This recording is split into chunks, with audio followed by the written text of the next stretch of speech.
नमो अरिहन्ताणं नमो सिद्धाणं नमो आयर्याणं नमो वज्रायाणं नमो लोये सव्यसाहुणं मङ्गलं भगवान् वीरो मङ्गलं गौतमो गणि मङ्गलं कुन्दकुन्दार्यो जैन धर्मोऽस्तु मङ्गलम् सर्वमङ्गलमाङ्गल्यं सर्वकल्याणकारिकं प्रधानं सर्वधर्माणां जैनं जयतु शासनं जैनं जयतु शासनं नम्योऽजिनं वीरम् अनन्तवर्णान् दंसनसहावं वोच्छामिनीयं सारं केवली शुद्धकेवली भणिदम्।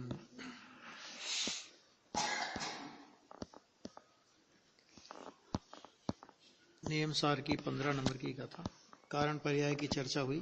अब कार्य पर्याय की चर्चा इसमें है गुरुदेव श्री के प्रवचन में, पेज नंबर 362। पहला पेरा हो गया था। इसके बाद देखो, अनंत चतुष्टय युक्त कार्य शुद्ध पर्याय, ऐसा कहकर यहां इन चार की तो मुख्य रूप से बात की है ना, सभी में है वो, वरना वास्तव में तो तब अनंत गुणों की निर्मल पर्यायें प्रकट होती हैं, होती अनंत गुणों की है, लेकिन चार चतुष्टय की मुख्य रूप से बात की है। क्योंकि आत्मा में सामान्य गुण भी अनंत हैं और विशेष गुण भी अनंत हैं। वस्तु में अस्तित्व, वस्तुत्व, प्रमेयत्व आदि अनंत गुण हैं, जो कि समस्त द्रव्यों में भी है। और आत्मा में ऐसे अनंत सामान्य गुण हैं तथा ज्ञान, दर्शन, आनंद आदि विशेष गुण जो कि अन्य द्रव्यों में नहीं है, ऐसे विशेष गुण भी आत्मा में अनंत है। यानी अनंत सामान्य गुण हैं और अनंत विशेष गुण हैं। तो सभी की निर्मल पर्याय प्रकट होती है। जब कार्य शुद्ध पर्याय प्रकट होती है ना, तो सभी की निर्मल पर्याय प्रकट होती है। अनंत गुणों की अनंत निर्मल पर्याय प्रकट होती है। यानी यूं समझो कि प्रत्येक गुण की पर्याय कितनी, 3 काल के समय जितनी। ठीक है ना, क्या कहा? क्योंकि एक गुण में हर समय पर्याय होगी, 3 काल के समय जितनी। लेकिन प्रत्येक समय प्रकट होने वाली पर्याय कितनी? 3 काल के समयों से अनंत गुणी। क्योंकि 3 काल के समय से अनंत आकाश के प्रदेश हैं और आकाश के प्रदेशों से अनंत एक द्रव्य के गुण हैं। तो उतनी पर्याय, मतलब हर समय हर गुण की पर्याय प्रकट होगी ना, तो हर गुण की उतनी पर्याय प्रकट होती है। और एक एक पर्याय सुनिश्चित क्रम में, आगे पीछे नहीं। समझ में आ गया? सबका ऐसा क्रम सुनिश्चित है। हम चाहेगा अपनी इच्छा से कोई भी पर्याय द्रव्य भी बदल दे अपनी, पर तो बदल ही नहीं सकता, लेकिन द्रव्य भी अपनी पर्याय को अपनी इच्छा अनुसार बदल सके, ऐसी द्रव्य की भी सामर्थ्य है। यद्यपि कर्ता पर्याय का द्रव्य ही है, लेकिन कर्ता होने पर भी फेर फार करता नहीं है, परिणमती हुई का करता है ना। क्रम बदल करके, क्रम भंग करके, उसको आगे पीछे करके उस पर्याय को कर दे, ऐसी सामर्थ्य द्रव्य में भी नहीं है। तो पर वस्तु की तो बात ही बहुत दूर है। देखो, यह आत्मा तो महासागर है। जैसे सागर की कोई मर्यादा नहीं होती, अमर्यादित होता है कि ये आत्मा तो महासागर है। अरूपी होने पर भी भगवान आत्मा अनंत स्वभाव का सागर है। क्यों? अपने को क्या लगता है कि भाई अरूपी है ना, वो तो दिखता तो है नहीं।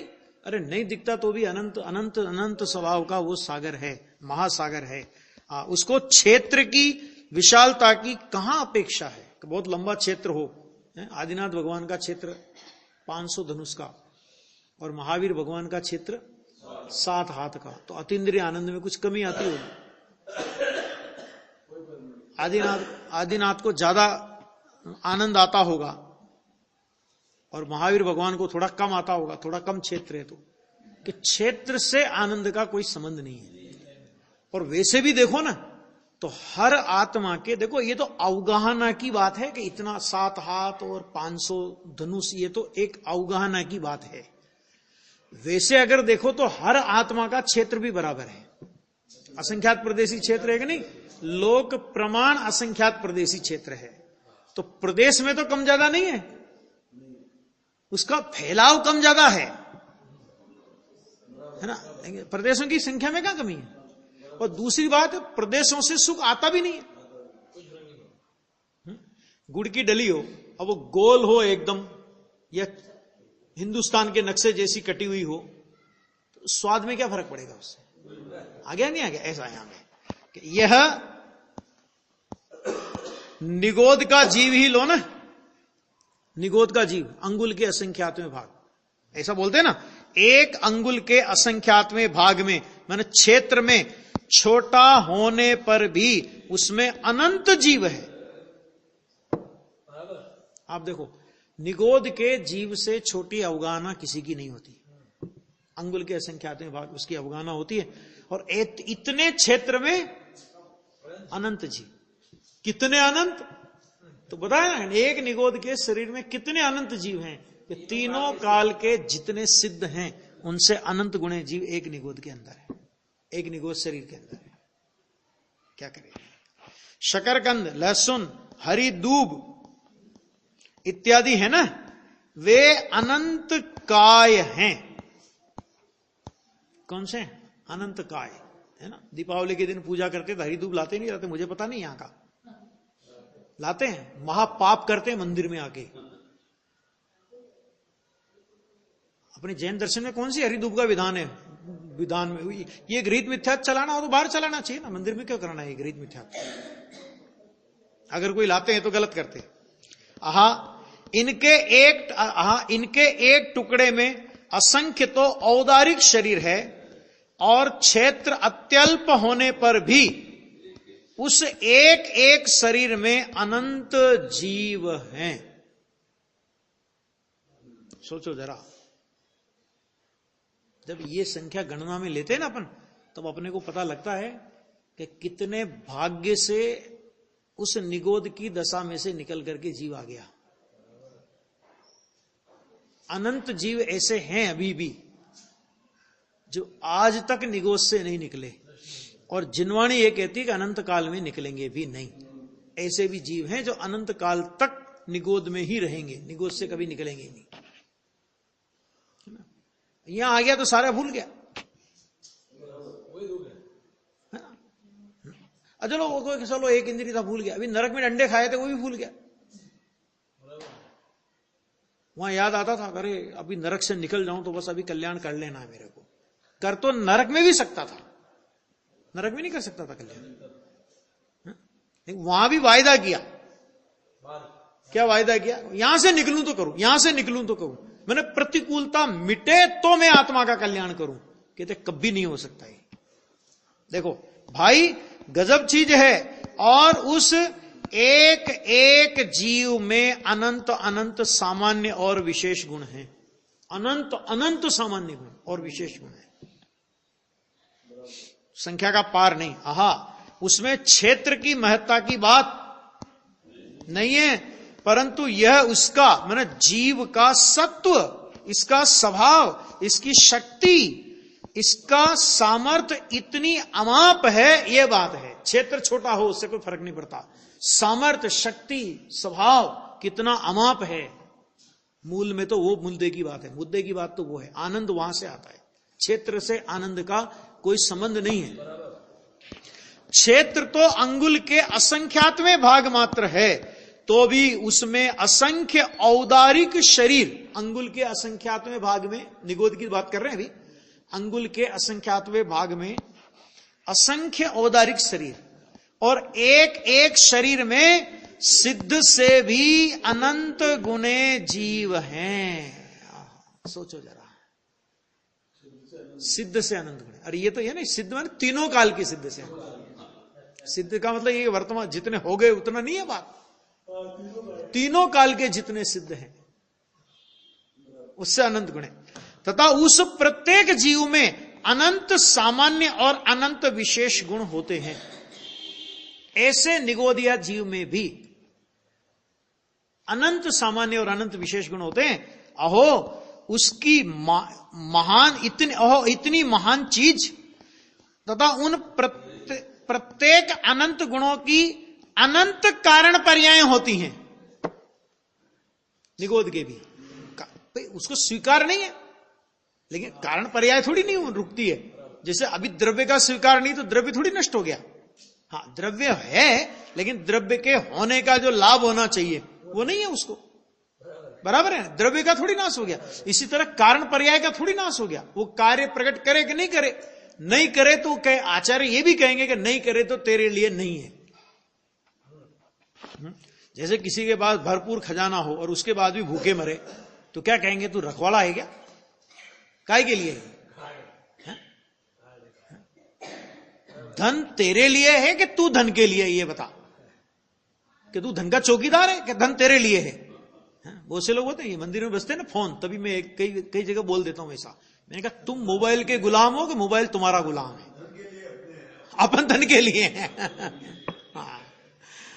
मोबाइल में होता है ना ऐसा, मंदिर में बज रहा है, स्वाध्याय चल रही, मोबाइल बज रहा है। मैंने कहा मोबाइल के गुलाम हम हैं या मोबाइल हमारा गुलाम है? हम चाहें तो बजे, नहीं तो नहीं बजे, लेकिन नहीं, हम मोबाइल के गुलाम है। मंदिर में भी नहीं चलेगा, वो चलना वहां भी बजना चाहिए। क्या करे? अस्ति अस्ति अस्ति, 3 बार का अस्ति अस्ति अस्ति, ऐसी अस्तित्व गुण की कारण पर्याय है। ऐसी अस्ति अस्ति अस्ति अस्ति अस्ति अस्ति ऐसी कारण पर्याय अस्तित्व गुण की है। इसी प्रकार अनंत गुणों की अनंत कारण पर्याय होती हैं। अनंत गुणों की अनंत कारण पर्याय हर समय हर जीव में है। कोई जीव ऐसा बता दो जिसमें नहीं है। इसका मतलब क्या हुआ? सभी जीव वैभव की अपेक्षा से समान है, किसी के पास वैभव कम ज्यादा नहीं है। पूरा पूरा वैभव, जितना वैभव सिद्ध के पास है उतना वैभव भी हमारे पास है। देखो अगर हम प्रगट पर्याय की बात करें तो खाली पर्याय लेना, उस सिद्ध के पास क्या है और हमारे पास पर्याय में क्या है, उत्पाद व्यय में, वो बात छोड़ दो। तो जितनी प्रगट पर्याय सिद्ध भगवान को है उतनी ही प्रगट पर्याय हमारे पास भी है। एक बात, एक पर्याय भी कम नहीं। अब दूसरी एक है उतना, अब उसमें भी एक बात और कि उनकी श्रद्धा गुण की पर्याय सम्यक और हमारी श्रद्धा गुण की पर्याय मिथ्या। लेकिन श्रद्धा गुण में एक कॉमन फैक्टर जो है क्या? अहम। श्रद्धा का कार्य जो अहम करना है, कि हमारी पर्याय भी अहम करने का कार्य कर रही है और उनकी पर्याय भी अहम करने का कार्य कर रही है। फिर अंतर क्या है? कि उनकी पर्याय जो स्वभाव है उसमें अहम कर रही है और हमारी पर्याय जो स्वभाव नहीं है उसमें अहम कर रही है। अहम करना तो नहीं छोड़ा ना। तो श्रद्धा का श्रद्धापना तो कायम रहा, ज्ञान का ज्ञानपना कायम रहा, चारित्र का चारित्रपना कायम रहा। हुआ क्या? दिशा गलत है, हमारी दिशा गलत है, इसलिए दशा में विपरीतता है। उनकी दिशा सही है, इसलिए दशा में सम्यक्तता है। आ गया? लेकिन जो स्वरूप है ना, मिथ्या दर्शन के काल में भी मिथ्या दर्शन का दर्शन श्रद्धा गुण का जो स्वरूप अहम करना, तो अहम करने का स्वरूप उसने नहीं छोड़ा। वो शरीर में अहम करता है। सिद्ध भगवान ज्ञानी आत्मा में अहम करते हैं, इतना है। तो उतनी पर्याय बापू, अब ऐसी बात अन्यत्र कहां है? देखो सोगानी में, सोगानी जी का मतलब द्रव्य दृष्टि प्रकाश, द्रव्य दृष्टि प्रकाश भाग 1 पत्रों में एक बोल आता है कि निगोद में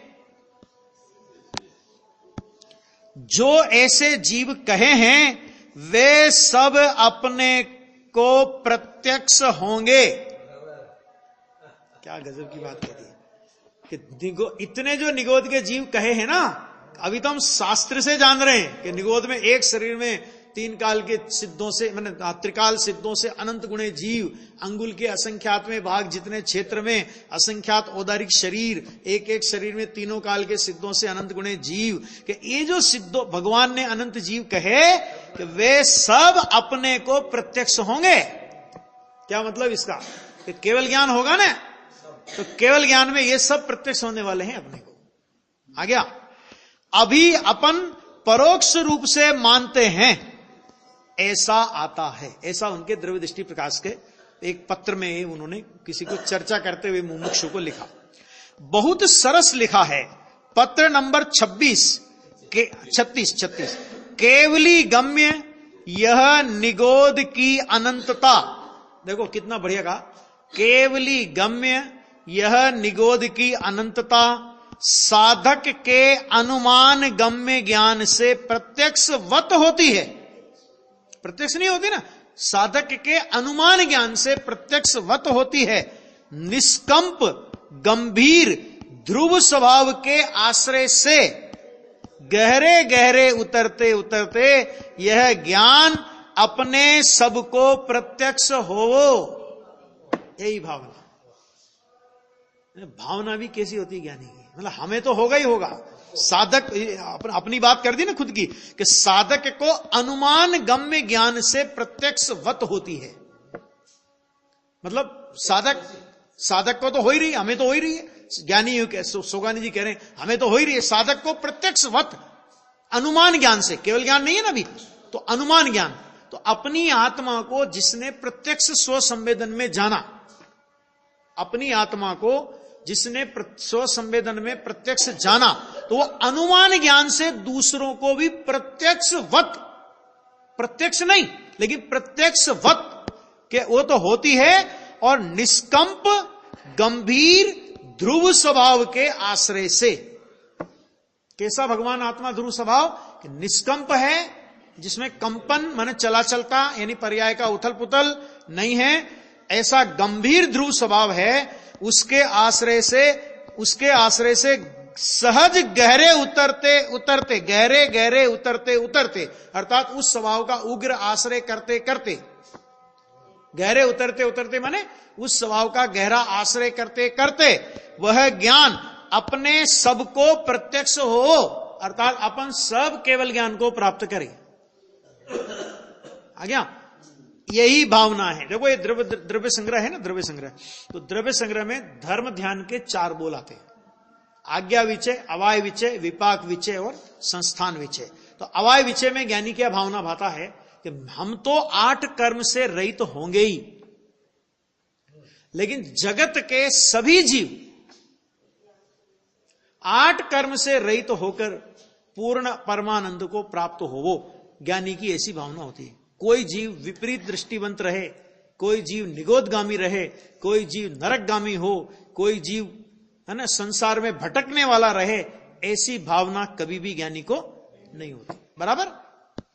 देखो, ओहो, विश्वास का विषय कितना है और वह विश्वास भी कैसा है। कितना विश्वास का विषय भी कौन माने? एक सुई की नोक बराबर जगह पर असंख्यात औदारिक शरीर और एक एक शरीर में 3 काल के सिद्धों से अनंत गुणे जीव, इस बात को स्वीकार कौन करे? सर्वज्ञ के अलावा कौन जाने ये बात? बोलो। खाली बोल देना अलग बात है, लेकिन जब गंभीरता से विचार करें अपन तो स्वीकार करने में कितना जोर आता है। तो वह कहते हैं कि विश्वास का विषय कितना और वह विश्वास भी कैसा है। एक निगोद का आत्मा, अरे जैसा सिद्ध का आत्मा है परमार्थ से वैसा ही वह आत्मा है, और ऐसा ही द्रव्य अपेक्षा से निगोद का आत्मा है। जो निगोद में सोई मुझ में सोई मोक्ष मजार, समझाना है ना। तो जो निगोद में सोई मुझ में सोई मोक्ष मजार, और इसका निश्चय भेद कछु भी नहीं, और भेद गिने कि संसार, कि तुम उसमें भेद मानता है, संसार है। जैसे सिद्ध वैसे संसारी, भवलीन संसारी। नियम सार की 47-48 नंबर की गाथा में विषय आएगा कि जैसे सिद्ध भगवान जन्म जरा मरण से रहित 8 गुणों से अलंकृत हैं, वैसे ही भवलीन संसारी को जानो। तो भवलीन कहकर के वर्तमान दशा का ज्ञान भी कराया, और वैसे ही भवलीन संसारी को जानो, ऐसा कहकर के उसका द्रव्य स्वभाव कैसा है कि जिसमें भव और भव के भाव की गंध नहीं है। शुद्ध भाव अधिकार में आएगा कि आत्म स्वभाव को भव परिभ्रमण नहीं है, भव का भाव नहीं है और भव का परिचय नहीं है, ऐसा द्रव्य स्वभाव है। ये सब चीजें आएंगी। आत्म सिद्धि में आता है ना, सर्व जीव है सिद्ध सम जो समझे सो होय, ये गाथा 135 में आता है आत्म सिद्धि में। और योगिंद्र देव कृत योग सार में भी है कि ये दोहा नंबर 99 में है, क्या कहा? सर्व जीव है ज्ञानमय, ऐसा जो समभाव। समभाव कब आया? वीतराग भाव, समभाव, कि जब सभी जीव अपने को ज्ञानमय दिखाई दिए, है ना। अपने को क्या दिखाई देता है अभी? कोई रागमय दिखाई देता है, कोई क्रोधमय दिखाई देता है, कोई कषायमय दिखाई देता है, कोई एकेंद्रीय दिखाई देता है, कोई पंचेंद्रीय दिखाई देता है, मनुष्य में भी कोई गरीब दिखाई देता है, कोई अमीर दिखाई देता है, कोई बुद्धि वाला दिखाई देता है, कोई बुद्धि का बारदान दिखाई देता है। ये पर्याय दृष्टि से जब हम देखते हैं तो हमें विषम भाव अर्थात राग और द्वेष उत्पन्न होता है।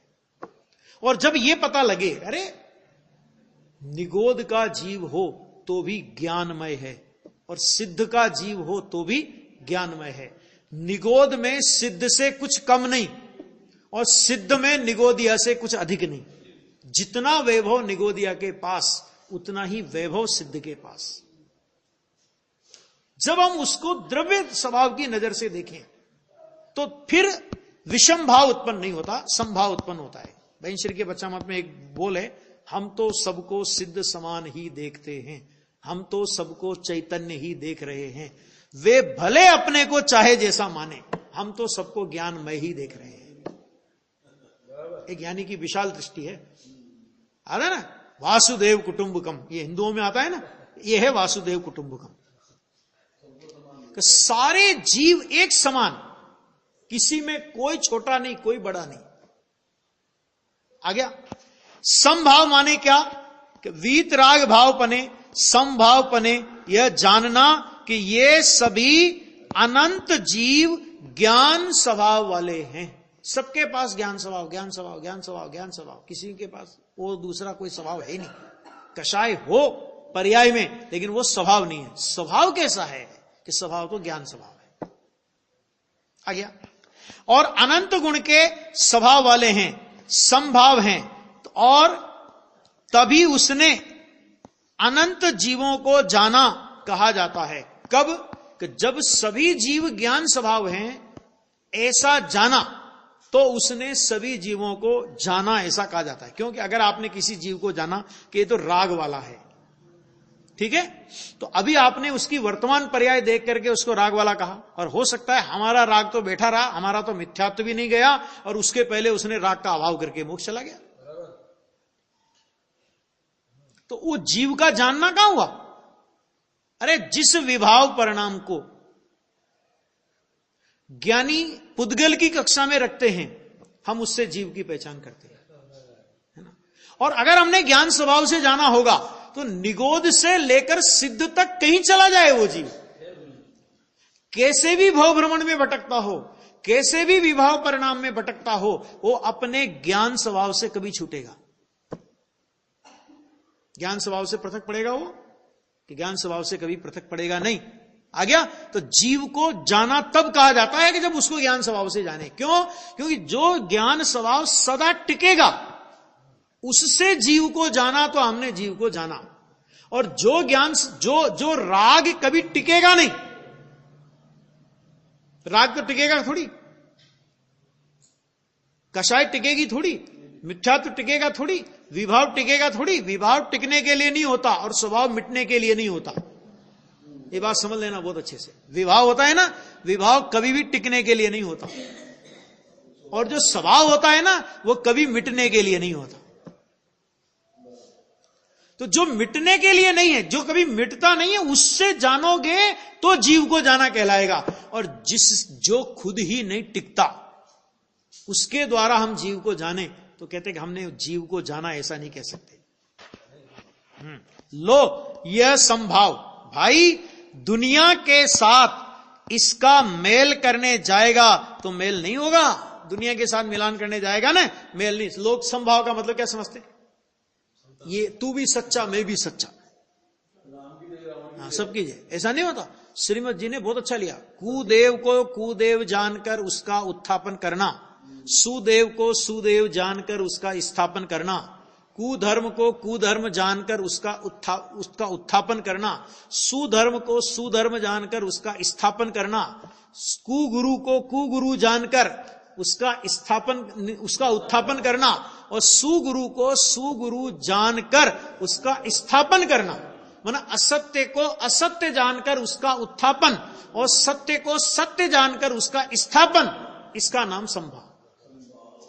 और दोनों को समान माने तो कि मूड है, संभाव कहां है उसको, है ना। युगल जी साहब एक दृष्टांत देते थे कि कोई आदमी बाजार में निकले और जो भी मिले जय जिने जय जिने जय जिने जय जिने, तो क्या कहेंगे, इसे पागल खाने भेजो इसे। अरे साहब कोई अरे कितना विनयशील है ये, जो मिले उसको जय जिनेंद्र कर रहा है। गाय आ गई तो उसको जय जिनेंद्र, गधा आ गया तो उसको जय जिनेंद्र, आदमी आ गया तो उसको जय जिनेंद्र, है ना, कुत्ता आ गया तो उसको जय जिनेंद्र, बिल्ली आ गई तो उसको जय जिनेंद्र। कितना संभाव है, संभाव है कि पागल है। आया ऐसा देखो, यहां कहते क्यों मेरा प्रयोजन किससे, मेरा जिससे प्रयोजन होगा उसको करूंगा ना मैं जय जिनेंद्र। आ गया देखो, यहां कहते हैं कि ऐसी कारण शुद्ध पर्याय में से ऐसी अनंत चतुष्टयमय कार्य शुद्ध पर्याय प्रकट होती है, तथा पूजनीय परम पारिणामिक भाव परिणति वह कारण शुद्ध पर्याय है, और शुद्ध क्षायिक भाव परिणति वह कार्य शुद्ध पर्याय है। दोनों का अंतर क्या कि कारण शुद्ध पर्याय पूजनीय परम पारिणामिक भाव परिणति है, और कार्य पर्याय क्या है, शुद्ध क्षायिक भाव परिणति है। इसका मतलब क्या, देखो पारिणामिक पूज्य परम पारिणामिक के साथ पूजनीय शब्द लगाया, पूजनीय परम पारिणामिक भाव परिणति, और क्षायिक, और इसके साथ में जो कार्य परिणति के साथ में क्या शब्द लगाया कि शुद्ध क्षायिक भाव परिणति। उसके लिए पूजनीय शब्द नहीं लगाया। पूजनीय शब्द आता है आदर के अर्थ में। आदर का मतलब उसकी सन्मुखता, उसका आश्रय, उसका अवलंबन, उसकी ओर झुकाव, उसके सन्मुख होना, इसके लिए आदरणीय शब्द आता है। कि परम पारिणामिक भाव रूप, परम पारिणामिक भाव रूप जो परिणति है, द्रव्य गुण और कारण परिणति, उसके सन्मुख हुआ जाता है, उसका आश्रय लिया जाता है, उसका अवलंबन लिया जाता है, उसका अनुसरण किया जाता है। और क्षायिक भाव प्रकट पर्याय है, वो प्रकट करने के योग्य तो हो लेकिन आश्रय करने के लायक नहीं। आ गया, आश्रय करने के विषय की अपेक्षा से तो औदैहिक भाव और क्षायिक भाव को एक ही जगह रखा है। कौन से भाव को, औदैहिक भाव और क्षायिक भाव को आश्रय करने की अपेक्षा से एक जगह रखा है, मतलब दोनों का आश्रय नहीं होता, है ना। अब हम तो पुण्य पाप में भेद करते हैं। यहां आचार्य कहते हैं हमें औदैहिक भाव और क्षायिक भाव में आश्रय की अपेक्षा से कोई भेद दिखाई नहीं देता। मैं नहीं कह रहा हूं, आगे लिखेंगे, कलश आएगा 72 नंबर का, मुक्ति और संसार में कोई अंतर नहीं है। आगे आश्रय तो अपेक्षा तो समझनी पड़ेगी। आगे क्यों कह रहे हैं वो कि ना तो मुक्ति का आश्रय लिया जा सकता है और ना, सीधी सी बात है। देखो हैं तो दोनों पर्याय, परंतु कारण शुद्ध पर्याय त्रिकाल ध्रुव पर्याय है, जबकि यह कार्य शुद्ध पर्याय वर्तमान प्रकट पर्याय है। वस्तु आत्मा में अनंत अनंत सामान्य और विशेष गुण हैं, और उनकी अनंत एक रूप ध्रुव कारण पर्याय हैं, तथा उन गुणों की प्रकट पर्याय भी हैं। कारण पर्याय तो हैं ही, लेकिन उनकी प्रकट पर्याय भी हैं।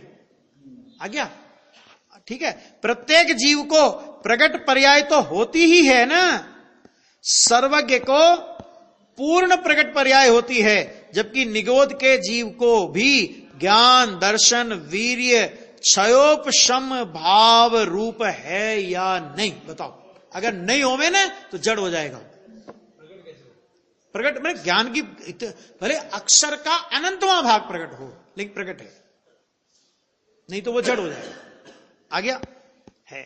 अतः निगोद के जीव को द्रव्य, गुण और कारण शुद्ध पर्याय पारिणामिक भाव रूप है, जबकि यह प्रकट पर्याय अर्थात ज्ञान, दर्शन और वीर्य की प्रकट पर्याय क्षयोपशम भाव रूप है और रागादि उदय भाव रूप है। इस प्रकार उसको उदय भाव, क्षयोपशम भाव और पारिणामिक भाव, ये 3 भाव होते हैं। गजब की बात, ये निगोदिया का ज्ञान दर्शन भी औदयिक भाव रूप नहीं है। आ गया? 3 भाव होते हैं निगोदिया को। आ गया ना ये समझ में? भगवान सिद्ध को क्षायिक भाव और पारिणामिक भाव, ये 2 ही भाव होते हैं। सिद्ध को कौन से भाव होंगे? क्षायिक और पारिणामिक 2 भाव। उनको केवल ज्ञानादि पर्याय क्षायिक भाव रूप हैं और द्रव्य गुण व कारण पर्याय पारिणामिक भाव रूप है। पूरा लेखा जोखा आ गया, सारे जीवों का लेखा जोखा आ गया।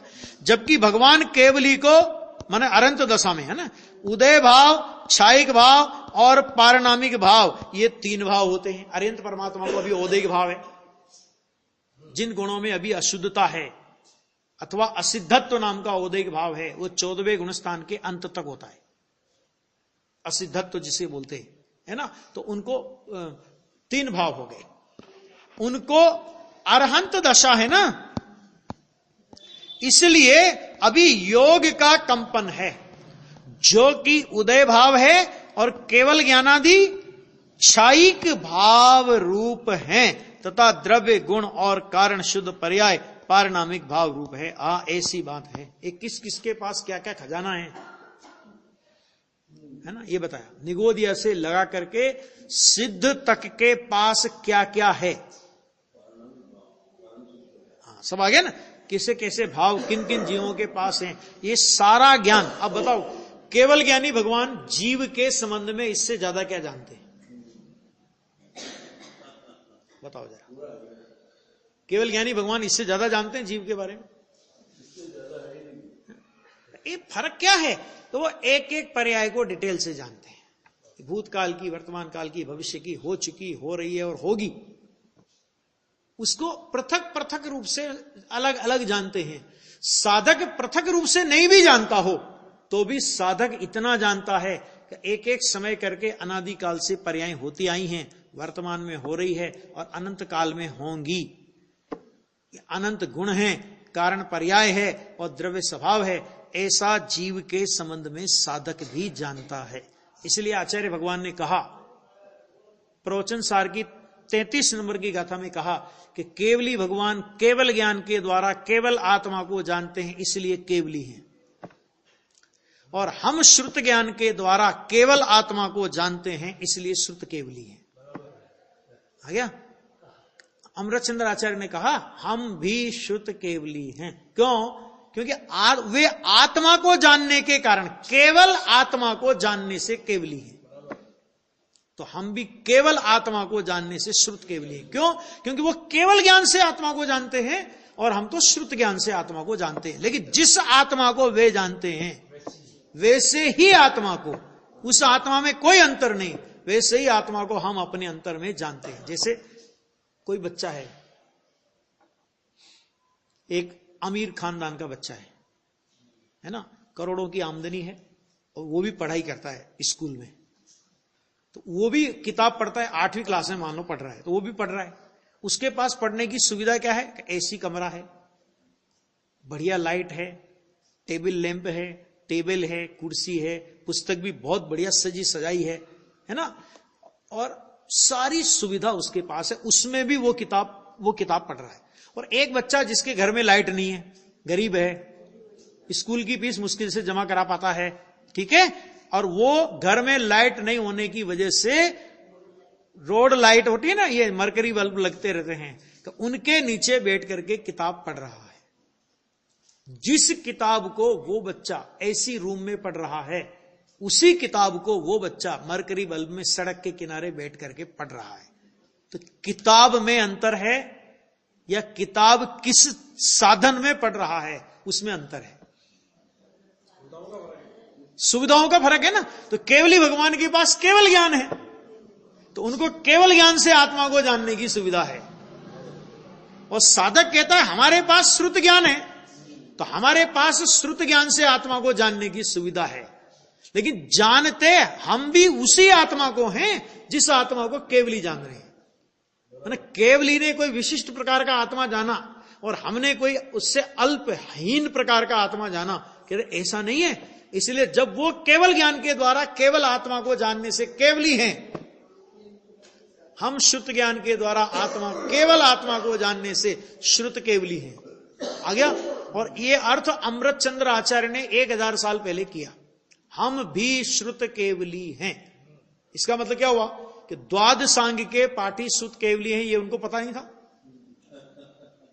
और भद्रबाहु स्वामी शुद्ध केवली हो गए कि देखो रूढ़ी अर्थ वही है, 12 अंग के पाठी शुद्ध केवली है, वो तो आगम में है ही। लेकिन यहां जो समय सार वगैरह की जो अध्यात्म शैली है, उसमें यह शैली है कि जिसने श्रुत ज्ञान के द्वारा आत्मा को जाना वो निश्चय श्रुत केवली है। क्यों निश्चय श्रुत केवली? क्योंकि द्वाद सांग को जान करके भी जानना क्या था? बोलो। 11 अंग 9 पूर्व का ज्ञान अज्ञानी को होता है, लेकिन आत्मा नहीं जानता। और द्वाद सांग का ज्ञान आत्मा को जाने बिना नहीं होता। मैंने जिसको आत्मा जानने में आता है स्वानुभव पूर्वक, यदि द्वाद सांग का ज्ञान होगा तो उसी को होगा। और द्वाद सांग में क्या जानने को कहा? सारे द्वाद सांग में किसको जानने को कहा? आत्मा को जानने को कहा। तो आत्मा को जानता है, तो आत्मा को जानता है तो वो शुद्ध केवली है। अब वो मेंढक भी हो, अगर सम्यक दर्शन में आत्मा का अनुभव करे तो मेंढक भी हो, अरे नरक का नारकी भी हो, शुद्ध केवली है। कौन पचाएगा? द्वादशांग का पूरा रहस्य समझ लिया उसने। सार ये है जो 9वीं 10वीं गाथा है ना समय सार की, जो अपनी आत्मा को जानता है वो निश्चित शुद्ध केवली, और जो सर्व शुद्ध को जानता है वो व्यवहार शुद्ध केवली। वो यहां से ये बात है। वो उसका 33 नंबर की गाथा में वही बात प्रवचन सार में आचार्य कुंद देव ने कही। आया? कौन माने? अभी सम्यक दृष्टि शुद्ध केवली है, निश्चय शुद्ध केवली वही। देखो ये हुआ था, ये जब कलकत्ता में एक शिविर लगा था, लगभग 96 की बात है। तो लालचंद भाई थे और बाबूजी थे, दोनों थे शिविर में। तो वहां पर 9वीं 10वीं गाथा पर लालचंद भाई के प्रवचन हुए। गुरुदेव के प्रवचनों में बहुत जगह ये बात आती है। लालचंद भाई के प्रवचन हुए तो उन्होंने ये विषय 9वीं 10वीं गाथा का लिया, बहुत अच्छा लिया। उसके बाद बाबूजी ने उस पर प्रवचन किया। फिर बाबूजी के प्रवचन होता था बाबूजी का। तो फिर बाबूजी बोले कि 9वीं 10वीं गाथा का मर्म विशिष्ट प्रज्ञा के बिना कोई नहीं खोल सकता। क्यों नहीं खोल सकता? क्योंकि सबके माथे में वही चढ़ा है, द्वाद सांग का पाठी, द्वाद सांग का पाठी, शुद्ध केवली माने द्वाद सांग का पाठी। अरे द्वाद सांग का पाठी वो तो शुद्ध केवली है ही, उसको कौन मना कर रहे हैं? लेकिन अध्यात्म शैली जिस तरह सम्यक दर्शन होने पर सम्यक दृष्टि को सही मुक्त एवं कह देती है कि नहीं कह देती है? अभी तो सम्यक दर्शन हुआ है, अभी तो सम्यक दर्शन हुआ ना।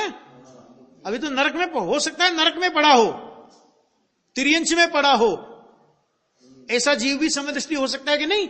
और उसके लिए 198 198 कलश में समय सार में लिख दिया सही मुक्त एवं सही मुक्त एवं। हाँ हो रहा है ना, अभी नक्की करो अभी क्या है। तो क्या किस कथन का अर्थ है?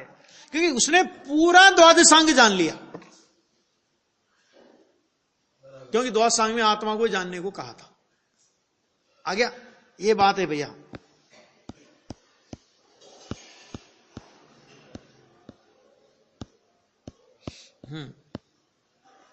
ओहो ये कितना महान है और इसकी मान्यता में कितनी महानता है, परंतु अरे रे अज्ञानी को उसकी कीमत नहीं है। अज्ञानी को किसकी? उसकी कीमत नहीं है। क्या करता है वो? कि व्रत पालो, दया पालो तो धर्म हो जाएगा, ऐसा अज्ञानी कहता है। कल बताया था व्रत वगैरह का, कल बताया था ना, दर्शन प्रतिमा व्रत प्रतिमा के आधार पे, बराबर। हाँ, परंतु बापू सम्यक दर्शन के बिना तेरे ये सब व्रत और तप बाल व्रत और बाल तप हैं। बाल व्रत बाल तप का मतलब क्या समझे? जैसे रेत, नदी के किनारे रेत हो और बालक उसमें, बालक वहां पे घर बनाए रेत का घरौंदा, तो क्या काम आता है वो? कि खुद ही वो खेलता है, थोड़ी देर खेल करके खुद ही ठोकर मार के आ जाता है उसको। ये तो बाल व्रत बाल तप है भैया, मैंने बालकों की खेल है ये तो। संप्रदाय में तो सम्यक दर्शन की बात और गंध भी नहीं है। आ गया? अभी आप सुन लो, जितने चैनल चल रहे हैं जैन धर्म के नाम पर, और उनमें जितने लोग गरज रहे हैं, अब सुन लो उनके, तो पता लग जाएगा जैन धर्म की कितनी मट्टी पलीत हो रही है। अपन जैन में जन्मे हैं और भगवान को मानते हैं, इसलिए सम्यक दर्शन तो है ही, और इसलिए अब चारित्र माने हुए व्रत तप पालन करो। लो, संप्रदाय में तो ऐसी बात चलती है, सब जगह अभी तो यही चलता है। परंतु बापू, क्या इससे तुझे सत्य मिलेगा? तू उल्टा मानता है, तू तेरी मान्यता के अनुसार तूने कुछ भी मान लिया, तो इससे तुझे सत्य मिलेगा क्या? बाहर के त्याग का और राग की मंदता का कोई शुभ भाव हो तो भी क्या उसमें से तुझे सत्य की प्राप्ति होगी? शुभ भाव में से हो जाएगी सत्य की प्राप्ति, है ना? उसमें से तो 4 गति ही मिलेगी। कदाचित कोई शुभ भाव हो तो स्वर्ग गति मिलेगी, परंतु उससे क्या? वहां से आकर, स्वर्ग से आकर वहां पर स्थावर तक हो जाओगे। दो इंद्रिय नहीं, दूसरे स्वर्ग तक का जीव तो एक इंद्रिय हो सकता है सीधा, क्या दम है उसमें? और अगर मान लो ऊंचे स्वर्ग में भी चला गया, 12वें स्वर्ग तक भी चला गया, अरे मुनि व्रत धारण करके 9वें ग्रेवक तक भी चला गया, उसका अंत तो गत्वा फल क्या आने वाला है? ये बताओ। सम्यक दर्शन नहीं है, आत्मानुभूति नहीं है, तो अंत तो गत्वा उसका फल क्या आने वाला है? सीधी सी बात है। अरे भाई, कषाय की मंदता में शांति जैसी दिखती है, परंतु वह कोई शांति नहीं है, वह तो कषाय रूप अग्नि ही है। क्या शब्द का प्रयोग किया? कषाय रूप अग्नि ही है। और अग्नि में क्या होता है? जलता है ना। अज्ञानी कहता है कि अपने को शुभ भाव में इतनी मैंने थोड़ी शांति तो मिली, अभी तो बस है, क्योंकि अभी वीतरागी शांति तो मुश्किल है। बस इतना तो माने, पाप से तो बचे कि नहीं बचे? मंदिर में आए तो पाप से तो बचे कि नहीं बचे? कहां बचे? कैसे बचे? कि बिल्ली निकालने गए और ऊंट घुस गया घर में, आया समझ में? ऐसे बचे, संतुष्ट हो गए ना वहां पे। ये जो कषाय की मंदता में संतुष्टि, माने बिल्ली को निकालने गए और घर में ऊंट घुस गया, मिथ्यात्व का ऊंट घुस गया घर में, प्रबल विपरीत। क्या करे? देखो भैया, संतुष्टि हो गई शुभ भाव से। अरे शुभ भाव से, पाप से बचने के लिए खाली मंदिर आए थे कि मिथ्यात्व का नाश करने के लिए मंदिर आए थे? जब तक तेरे को मिथ्यात्व का अभाव नहीं होता, तेरे को चैन कैसे पड़ता है? नहीं आता ना। ये उसको कहते हैं कि भाई वीतरागी शांति ही शांति है। तीव्र कसाय में से शुभ भाव रूप मंद कसाय में आने से तुझे शांति जैसा लगता है, परंतु वह शांति ही नहीं है। क्यों? वो जाति अलग है, वो तो कसाई की जाती है, कसाई की जाती है वो तो। कसाई को, अब इसका मतलब क्या हुआ कि हमारा ज्ञान कितना स्थूल हो गया कि जिस कसाई की जाति में शांति का अंश भी नहीं है, अशांति की न्यूनता हो सकती है। क्या कहा? अशांति की न्यूनता हो सकती है, शांति नहीं हो सकती।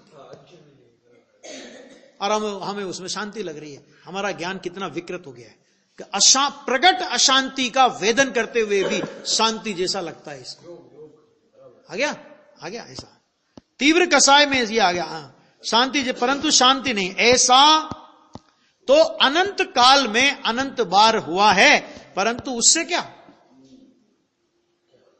अरे करणान योग का हिसाब लगाओगे तो 2000 सागर अधिक पर्याय में, 30 पर्याय में 1360 भव देवगति के मिलते हैं, बाकी नरक के, बाकी में फिर 53 और मनुष्य। क्या दम है उसमें?